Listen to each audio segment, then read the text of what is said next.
due to certain technical glitches. ठीक है, me not messaging you at the night that there is a class today, completely my fault only. ठीक है, तो we have decided to conduct a review class. तो हम लोगों ने insurance claim का 5 क्लासेस किया है अभी तक. ठीक है, तो it's like a review class, it's like a revision class, and loss of profit को एक बार रिवाइज करके उसका एक दो एग्जांपल और कर रहे हैं. तो अब इसको 5th क्लास का ही पार्ट 2 मानिएगा. 5th क्लास पार्ट 2 मान के कर रहे हैं हम लोग. I hope this is clear to everyone. इसके सिवा what's the status with hire purchase, क्या चल रहा है आप लोग का हायर परचेज के साथ? आपका कितना 3 हुआ है? अब 4th वाला देख लिया. ओके, थर्ड हो गया, 4th वाला शुरू किया था स्टूडेंट देखना. नहीं, थर्ड हो गया. थर्ड तक हो गया. थर्ड तक हो गया. तो जितना लोगों ने थर्ड लेक्चर तक कंप्लीट किया है, मैं नॉर्मली एक्सपेक्ट करता हूं कि when you have completed the third lecture, you are sorted with what has been taught so far. The third lecture is the sum up lecture. वो थोड़ा लंबा है जिसमें लोग sum up करते हैं कि what the types of sums are there basically. Third lecture मैंने सम किया कि टाइप 1 सम है, टाइप 2 सम है, अगर आप लोगों ने वीडियो ढंग से देखा तो. ठीक है, मैंने 4th लेक्चर डाला है शायद मेरे हिसाब से. ठीक है, तो आज मैं और नहीं डालूंगा, अब 4th लेक्चर अपडेट कर लीजिएगा. ठीक है, चलिए. तो insurance claim lecture 5 part 2. Insurance claim lecture 5 part 2. It's a 40-minute session where we're gonna revise our loss of profit. ठीक है, तो it's a revision of loss of profit. चलिए, आप लोग मेरे साथ बोलेंगे ताकि हम लोग क्लास में रहें. सबसे पहला स्टेप ट्राई करो बोलने का ताकि लर्न हो जाए. Step number 1 is calculation of short sales. Good, calculation of short sales. अब इसका कुछ फॉर्मूला होता है, स्टैंडर्ड सेल्स. तो स्टैंडर्ड सेल्स जो है मेरा भाई, वो सेल्स है जो इफेक्टेड पीरियड का कोरोस्पॉन्डिंग पीरियड में लास्ट ईयर हुआ. तो लास्ट ईयर जब नॉर्मल था, आग नहीं लगा था, उस टाइम पे जो सामान बेचा था, जितना महीना का इफेक्टेड पीरियड था, उसको बोलेंगे standard sale. This will be adjusted for plus minus trend. तो हो सकता है इस साल या तो सेल बढ़ेगा या तो सेल गिरेगा. एंड देन विल सबट्रैक्ट जो सेल एक्चुअली हुआ है during the affected period. Affected period को इंडेमनिटी पीरियड बोलते हैं. एंड इससे हमें क्या मिल जाएगा? Is this okay? पर याद रखिएगा, मैंने इंश्योरेंस शॉर्ट सेल्स के लिए नहीं करवाया था. क्या चीज का इंश्योरेंस है? Loss of profit. Short cell को मल्टीप्लाई करना पड़ेगा विद द जीपी रेशियो. उसके लिए हम लोग क्या कैलकुलेट करेंगे? GP ratio. तो जीपी रेशियो अपना अकाउंटिंग वाला नहीं लगेगा, ऑल्दो नीचे तो वही है और यहाँ पे भी यही है. ये जो सेल्स है, this is the turnover of the last year. Turnover of the last year, क्योंकि ऊपर में जो नेट प्रॉफिट है वो लास्ट ईयर का है. Insured standing charges. The word standing means fixed. The word standing means fixed. क्या याद हुआ है आप लोग को? स्टेप नंबर 3, इसमें हम लोग कैलकुलेट करेंगे लॉस ऑफ प्रॉफिट. तो loss of profit is basically short sales into GP ratio. So loss of profit is basically short sales into what? GP ratio. क्या ये तीनों स्टेप सबको समझ में आ गया? क्या मैं आपसे पूछ रहा हूँ. अब लॉस ऑफ प्रॉफिट के साथ मैं उनसे कुछ और भी क्लेम करने वाला हूँ. मैं उनको बोलूंगा कि भाई ये एक्चुअल सेल जो मैंने किया है, इसमें से कुछ सेल मैं खाली तब कर पा रहा हूँ या फिर पूरा सेल मैं तभी कर पा रहा हूं because I am incurring an additional expenses. That is why we will take additional expenses, जिसके अंदर will select least of the following या लोअर ऑफ द फॉलोइंग. तो इसके अंदर 3 चीजें हैं. सबसे पहले मैं लिख रहा हूं एक्चुअल एडिशनल एक्सपेंस. अब बात समझने का कोशिश करो. अपना इंश्योरेंस जो लिया हुआ है वो लॉस ऑफ प्रॉफिट के लिए लिया हुआ है. तो मैं सबसे पहले निकाला शॉर्ट सेल्स, मैंने शॉर्ट सेल को जीपी रेशियो से मल्टीप्लाई किया, मेरा आ गया लॉस ऑफ प्रॉफिट। पर मैं इंश्योरेंस, मेरा चंपा दीदी को मैं ये बोल रहा हूँ, चंपा दीदी मेरा जो जीपी रेशियो से इनटू शॉर्ट सेल्स आया, वो जो लॉस ऑफ प्रॉफिट है वो 90,000 आता है, याद है कल का क्लास?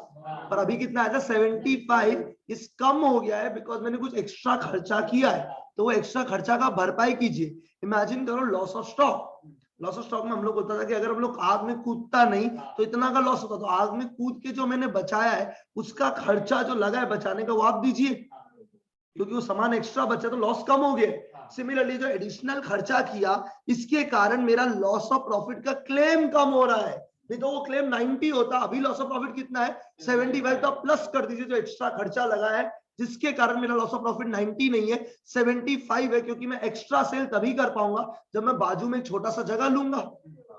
बता दो क्लियर है क्या? तो एक्चुअल एडिशनल एक्सपेंसेस ये ए है, बी। अब याद करो क्या हम लोग ने सारा फिक्स चार्जेस को इंश्योर किया है क्या? नहीं, तो ये भी पूरा एडिशनल एक्सपेंसेस पे नहीं करेगा, ये प्रोपोर्शनल एक्सपेंसेस पे करेगा। तो additional expenses into AAT, adjusted annual turnover, ठीक है? जिस दिन आग लगा उसके पहले का 12 महीना, जिस दिन आग लगा उससे पहले का। तो अगर आग लग रहा है 110-18 को, 110-18, तो अपने को लेना है 110-17 से 110-18। इसको हम लोग किससे मल्टीप्लाई करेंगे?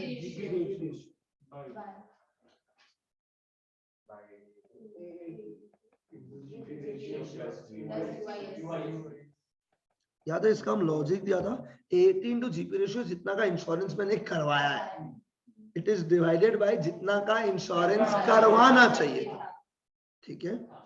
सी रिडक्शन इन, अगर ये नहीं दिया हुआ है ना मेरा भाई, तो जो एक्चुअल सेल्स है वही लेगा। Is this okay? तो मैं ऐसा मानूंगा कि एडिशनल एक्सपेंस के कारण मैं जितना एक्चुअल सेल हो पूरा कर पाया, नहीं तो मैं कुछ नहीं कर पाता। कल का क्लास में मैंने एक्चुअल सेल से 50,000 लिया था क्या? जिससे लगा कि 10,000 तो मैं ऐसे ही कर देता अगर जगह एक्स्ट्रा नहीं लेता। तो what is the reduction in turnover avoided? 40। लेकिन अगर मैं कुछ नहीं बोला तो मैं पूरा 50 का 50 क्या मानता? Reduction in turnover avoided, and this will be multiplied with the GP ratio. Okay, बताओ क्या यहाँ तक क्लियर है?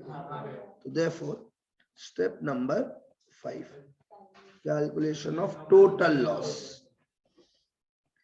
तो हम उसको बोल रहे हैं, हम आपसे मांगेगा जो मेरा लॉस ऑफ प्रॉफिट हुआ है, पर लॉस ऑफ प्रॉफिट 90 होता, पर अभी कितना हो रहा है? 75, क्योंकि मैंने मेहनत किया है उस लॉस ऑफ प्रॉफिट को कम करने के लिए, acted in good faith, plus additional expenses which will be step 4 में जो सिलेक्ट हुआ है, and will minus the saving in ISC. This is your total loss. तो क्या पूरा टोटल लॉस के लिए आप एलिजिबल हो गए क्या? नहीं, तो you will calculate your amount of claim. इसका फॉर्मूला हम नहीं लिखवाया अभी तक, ठीक है? एक बार वापस से पूरा बोलेगा जब तक लर्न नहीं होगा। Let's start speaking. Loss of profit, step number 1, calculation of short sales का formula is standard sales plus minus trend minus the actual sales. इससे हमें क्या मिल जाएगा? Short sales. पर हमारा policy is not for short sales, हमारा policy is for loss of profit. तो शॉर्ट सेल्स पे जो प्रॉफिट गवाया है वो करना है, तो शॉर्ट सेल को किससे मल्टीप्लाई करना पड़ेगा? GP ratio two calculate the loss of profit. तो जीपी रेशियो का फॉर्मूला लगाना पड़ेगा, डिवाइडेड बाय सेल्स इनटू 100 होगा, पर ऊपर में ग्रॉस प्रॉफिट नहीं होगा, ऊपर में इनका फॉर्मूला होगा, net profit plus insured standing charges. याद आया?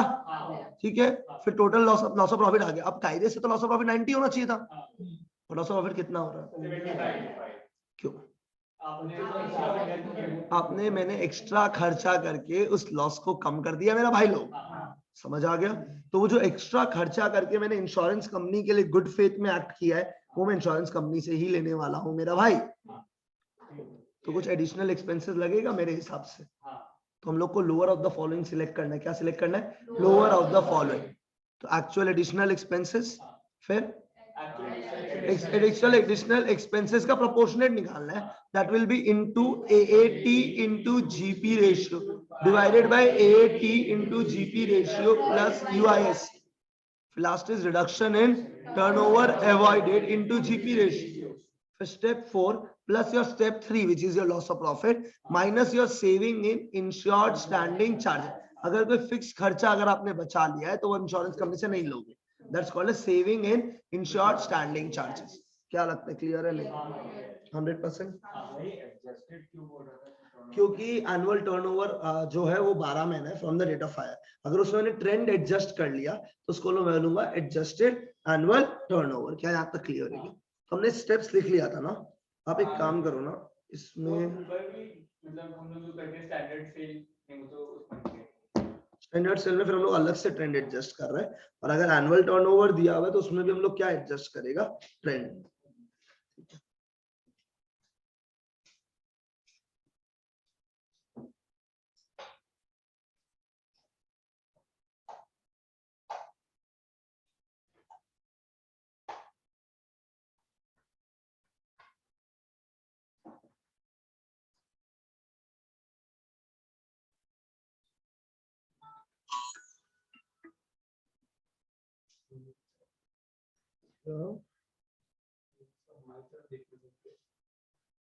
एक सेल्फ नोट लिखना ना.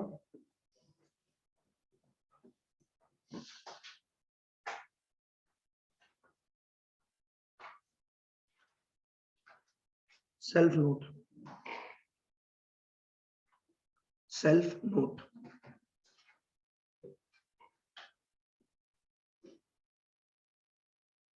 To do an actual sale. To do an actual sale. I hope you understand what is actual sale. To do an actual sale during the affected period. To do an actual sale during the काफी बड़ा self note है तो ध्यान देना. To do an actual sale during the affected period. To do an actual sale during the affected period dash. हम क्या बोला? अगर हम लोग को affected period में वो actual sale करना है, अगर हम नहीं भी करेगा तो मेरा लॉस ऑफ प्रॉफिट ज्यादा होगा मेरा भाई. याद हम कल क्या बोला? तुमको चिल करेगा, क्या दिक्कत है? हमको लॉस ऑफ प्रॉफिट का क्लेम मिलेगा 90,000 पूरा का पूरा. पर इंश्योरेंस कंपनी बोलते हैं suppose to act in what? Good faith. हम बोल रहे हैं to do an actual sale in the affected period dash dash. आपको पता है ना हम कैसे नोट्स लिखवाते हैं? Dash we have to incur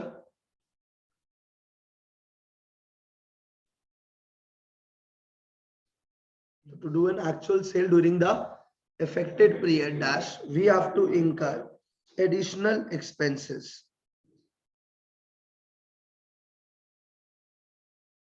To do an actual sale during the affected period dash we have to incur additional expenses dash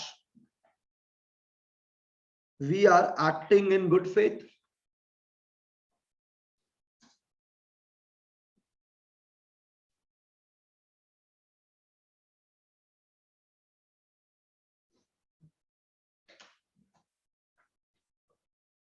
तो मैंने बोला to do an actual sale during the affected period हम लोगों को कुछ extra खर्चा करना पड़ेगा. We have to incur and क्या बोला मैंने?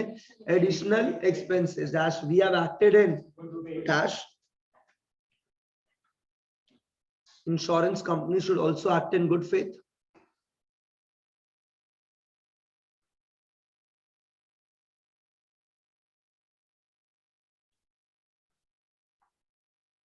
आई थिंक देखो स्टेप नंबर 3 तक ना आप लोगों को समझ में आ गया होगा हम लोग क्या पढ़ा है.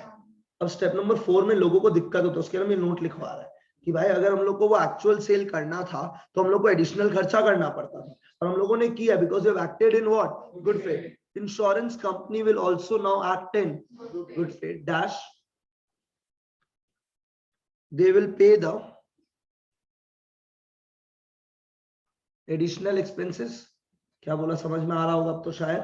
They will pay the additional expenses.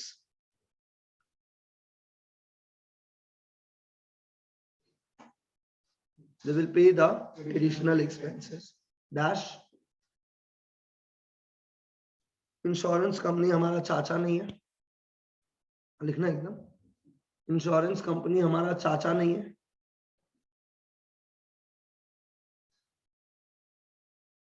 Insurance company हमारा चाचा नहीं है. डैश वो पूरा एडिशनल एक्सपेंसेस पे नहीं करेगा।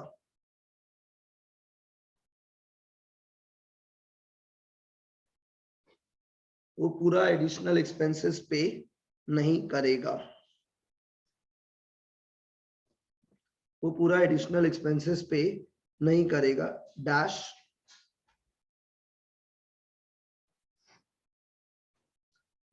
we haven't insured all the expenses.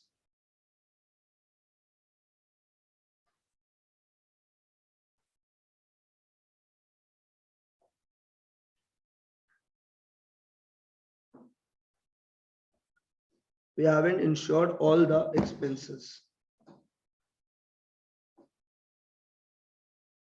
Dash we select list of the following in step 4. We select list of the following in step 4. इससे क्लियरली नहीं लिखवा सकता था। अगर अभी भी समझ में तो दिक्कत है भाई लोग जल्दी से बताओ आपको क्लियर है नहीं है क्लियर। हम पूरा बात से पूछ रहे हैं 100%। Is everyone satisfied? क्लियर है भैया, सबको समझ आ गया? बहुत बढ़िया।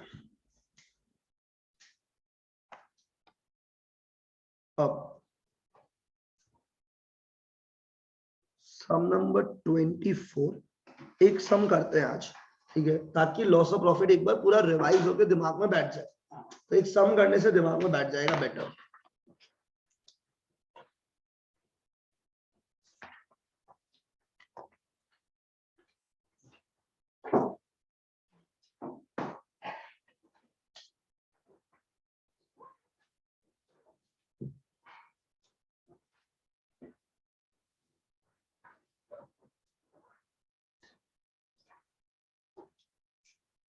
एक बार जब तक मैं क्वेश्चन पढ़ रहा हूं, मैंने बोर्ड पे भी आपके लिए एक बार क्वेश्चन खोल दिया है ताकि आप मेरे तरफ देखो जब मैं क्वेश्चन पढ़ रहा हूं, ठीक है। उस और I think it's visible to everyone, काफी जूम इन किया हुआ है। क्या सब रेडी है क्या?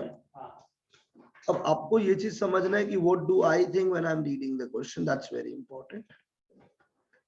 A fire occurred, please I want you guys to concentrate.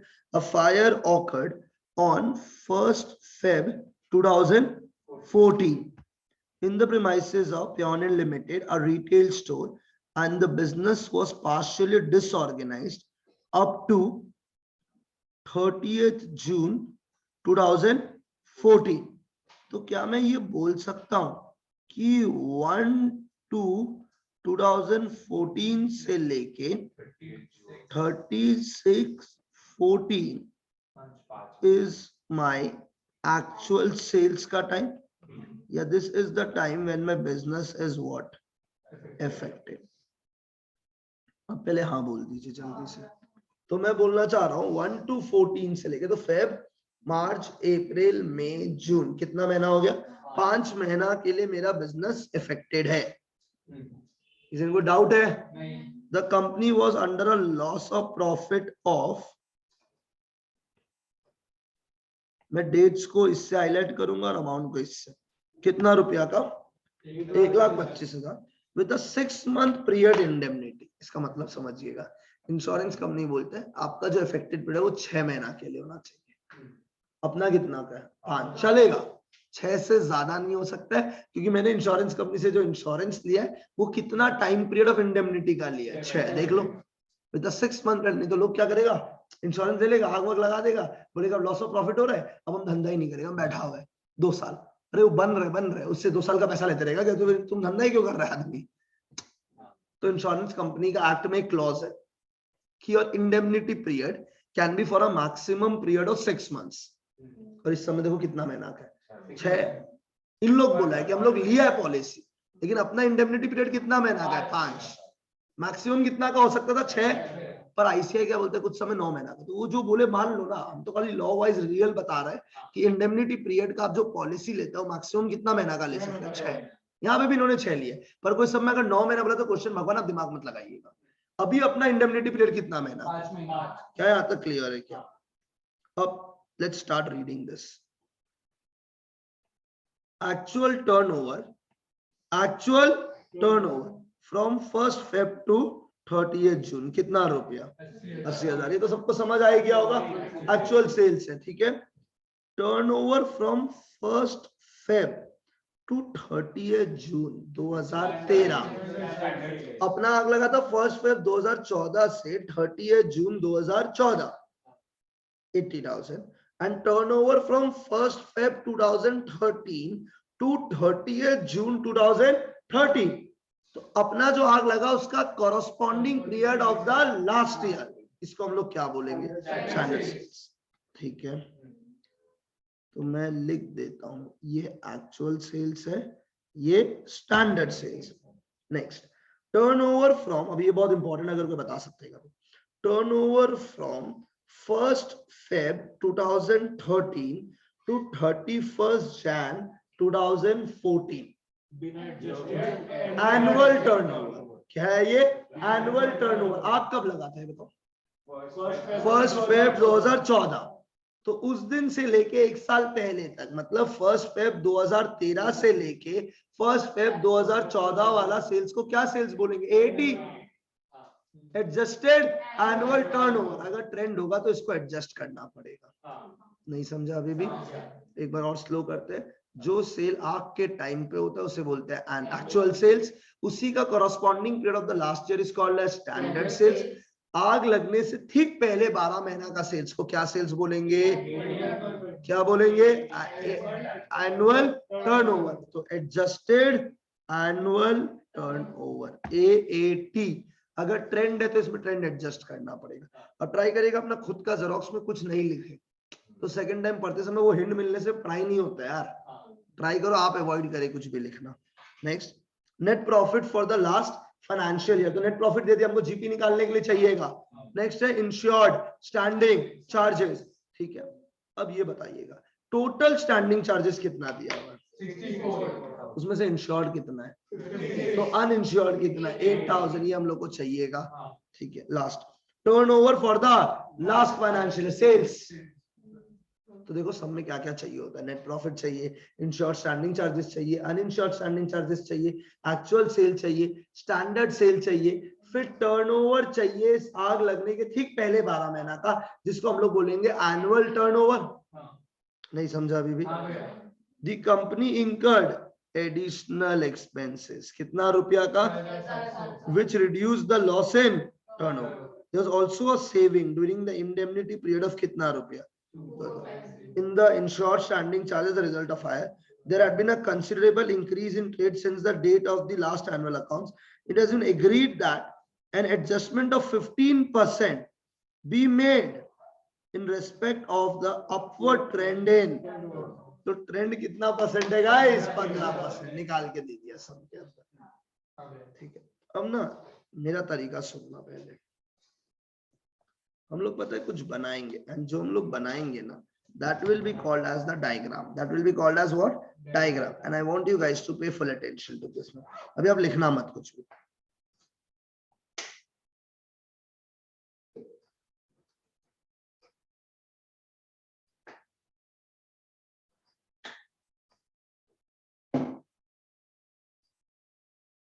हम यहाँ पे लिख रहे हैं 1/1/13 और यहाँ हम लिख रहे हैं 31/12/13।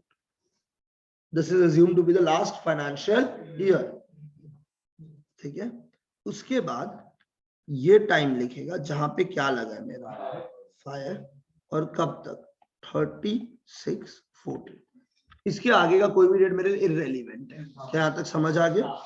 अब देखो ये जो टाइम पे सेल हुआ, this is your what period guys, ये बताइएगा, इफेक्टिव पीरियड।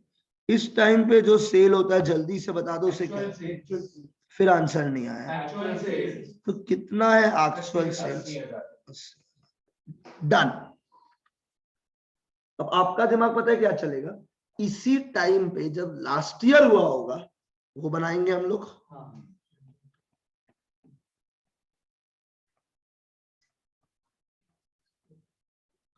1 to 13। इस टाइम का सेल को पता है हम लोग क्या सेल बोलते हैं, स्टैंडर्ड सेल। ये कितना होगा अगर आप ये बता सको, ट्रेंड फॉर्मूला में डाल देंगे। क्या यहाँ तक क्लियर है क्या, ये बता दीजिए। अब समझो ना, आपको क्या क्या टाइप का सेल चाहिए। आपको 4 चाहिए। एक अफेक्टेड पीरियड वाला सेल, प्लीज समझो नहीं तो दिक्कत होगा। अफेक्टेड पीरियड वाला सेल को क्या सेल बोलेंगे? उसी का कॉरेस्पॉन्डिंग पीरियड तो लास्ट ईयर को क्या बोलेंगे? Standard sales. ठीक है, ये लास्ट ईयर का पूरा चाहिएगा, इसको हम लोग बोलेंगे टर्नओवर। कितना है? 4,20,000। Is this okay? एंड इसके सिवा हमें एक चीज और चाहिएगा, अगर आप बता सकते हो तो। क्या चाहिएगा? AAT। तो AAT कैसे होगा अगर आप लोग आंसर करने को?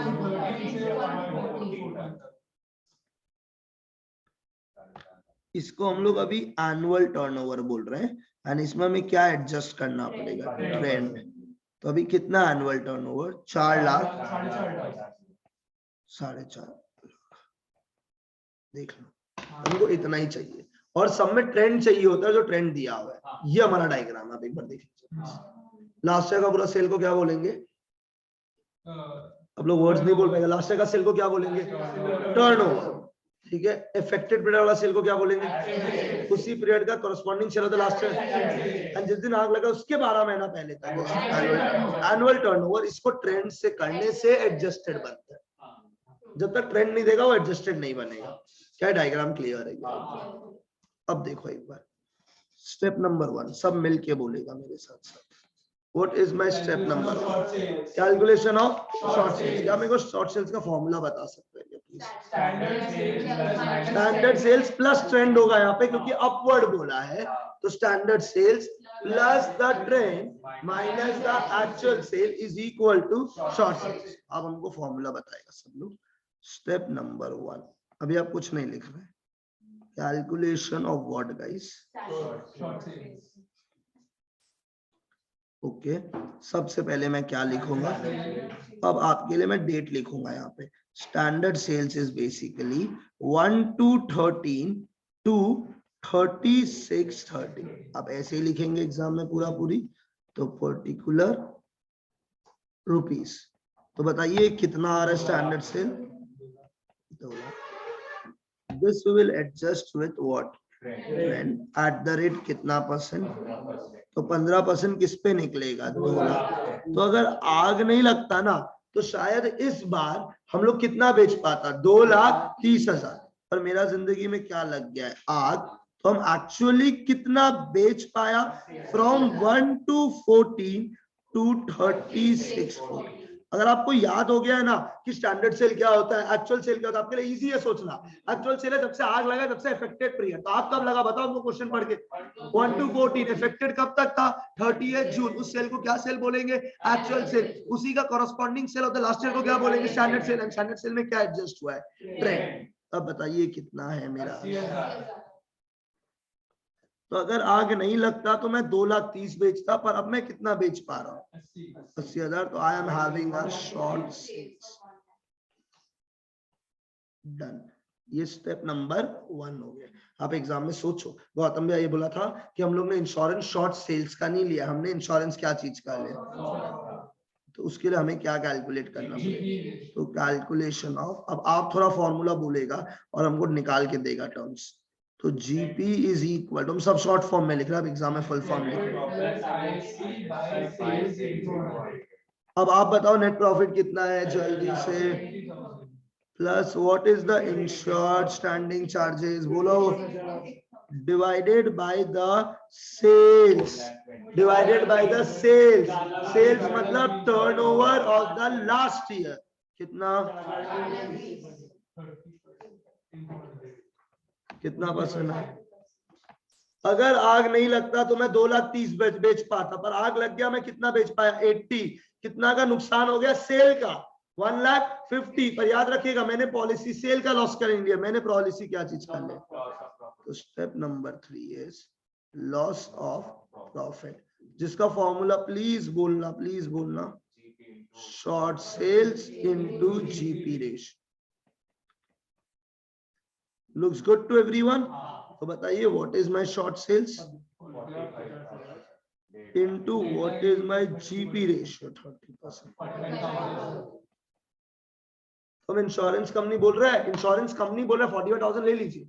हम बोला रुकिए, सब्र कीजिए, ठीक है, क्योंकि अगर मैं मेहनत नहीं करता तो मेरा लॉस पता है कितना सेल का होता है, 2,30,000। फिर आपको 2,30,000 का 30% देना पड़ता, पर अभी तो आपको 1,50,000 का 30% देना पड़ा। मैंने आपका प्रॉफिट जो क्लेम का अमाउंट गिरा दिया है bye acting in what, good faith. Now you also act in good faith bye paying me the additional expenses, जिसके कारण मैं ये एक्चुअल सेल कमा पा रहा हूं मेरा भाई। तो ये आप हमको देगा, समझे हो? वो बोला आपने क्या सारा इंश्योरेंस, सारा खर्चा को इंश्योरेंस करवाया था क्या? नहीं। तो हम भी पूरा नहीं देगा, हम क्या देगा, प्रपोर्शनल, जो आज मैंने सेल्फ नोट में लगाया है, क्योंकि मैं आपका चाचा नहीं। क्या यहाँ तक क्लियर है क्या? तो step number 4 is calculation of additional expenses, जिसमें आप ब्रैकेट में लिखोगे lower of the following. Lower of the following. तो अब आप बताओ व्हाट इज योर, ये ए है, एक्चुअल एडिशनल एक्सपेंसेस, जल्दी से बताओ। 6,700। बी इजी वाला कर लेते हैं formula wise, reduction in turnover avoided into what ratio, GP ratio. अब समझने का बात यहाँ पे ये है, क्या इन्होंने बताया है कि एडिशनल खर्चा करने के कारण मैं कितना का सेल कर पा रहा हूँ? नहीं। तो मैंने सेल किया कितना का है? मैं पूरा का पूरा ले लूंगा, तो 80,000 इंटू 30%। ये तो 100% ही सिलेक्ट नहीं होगा। मतलब सिलेक्ट क्या होगा? सी। अरे हमको लोअर लेना है भाई, तो लोअर तो 6,700 से कम ही आएगा, तीसरा वाला। अरे हम 6,700 को प्रोपोर्शनल करने वाला है गाइस। ए कभी सिलेक्ट होगा नहीं, क्योंकि वो जो हम लोग नेक्स्ट निकालेगा वो 6,700 से कम आएगा। तो इस समय तो 24,000 भी सिलेक्ट नहीं होगा था। 24 सी एक्चुअल एडिशनल एक्सपेंसेस, क्या ये पूरा मिलेगा क्या? नहीं। Into AAT into GP ratio by AAT into GP ratio plus UISC। अब आप बताओ what is your additional expenses?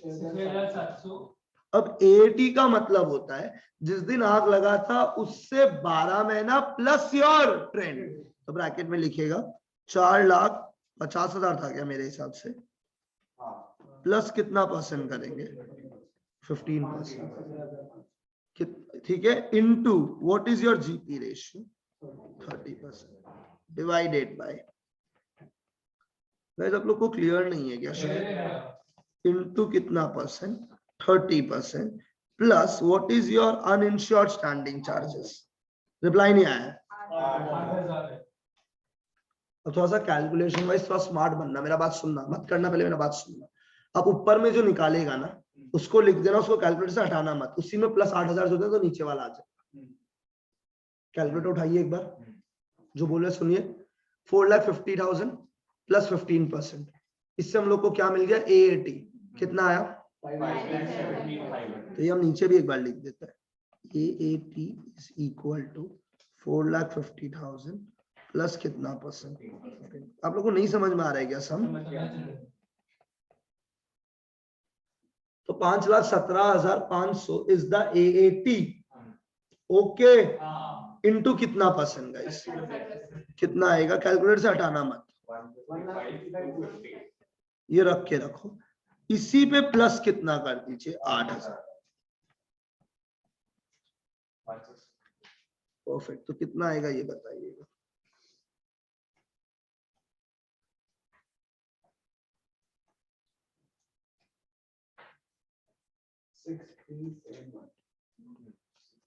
तो 6,372 अप्रॉक्स।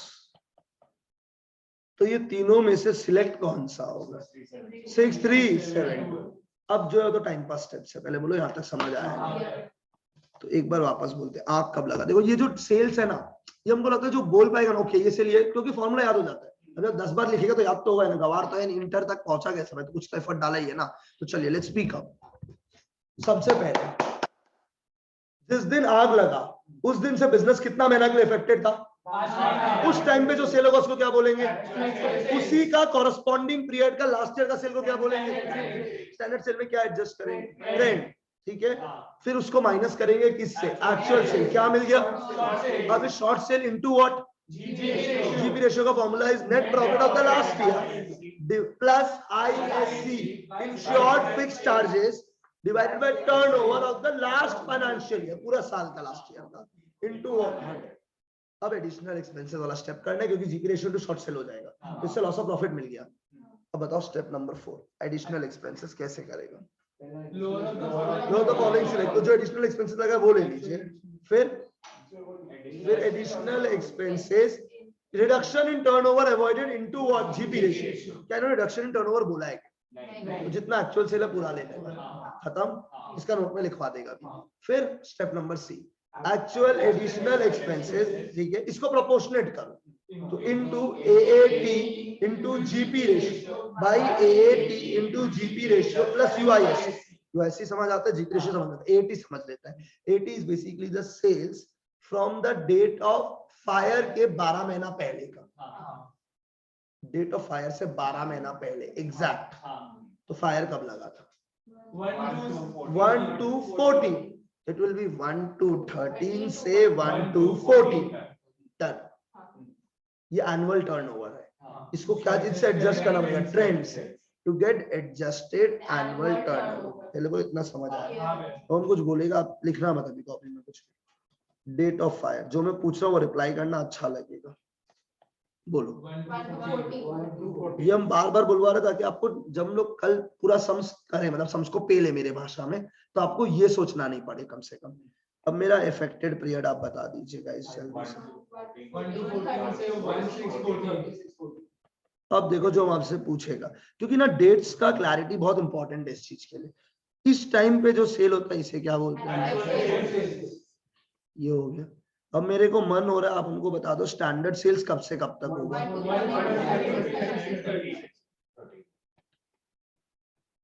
ओके, टर्नओवर कब का लेगा हम लोग? लास्ट ईयर 1113 से 31/12/30 लास्ट ईयर का। एंड एनुअल टर्नओवर 1 to 13 से 1 to 14 या 31/114 जो भी। अब इसमें से ट्रेंड के लिए एडजस्ट ये दोनों होगा बेसिकली। इसको क्या चीज से एडजस्ट करेगा? ट्रेंड से। और इसको एक्चुअल को मत कर देना, और टर्नओवर ऑफ लास्ट ईयर को ट्रेंड में एडजस्ट मत करना, क्योंकि लास्ट ईयर थोड़ी ट्रेंड है, ट्रेंड इस साल है।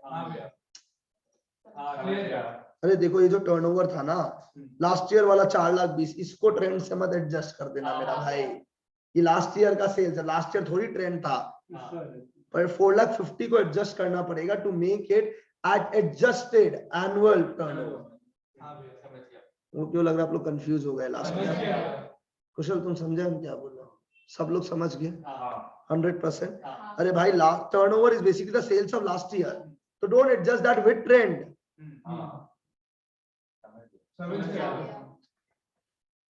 हो गया? Any confusion in doubt? ठीक है, इसके बाद स्टेप 5 लगता है एक्चुअली। व्हाट इज स्टेप 5 मेरा?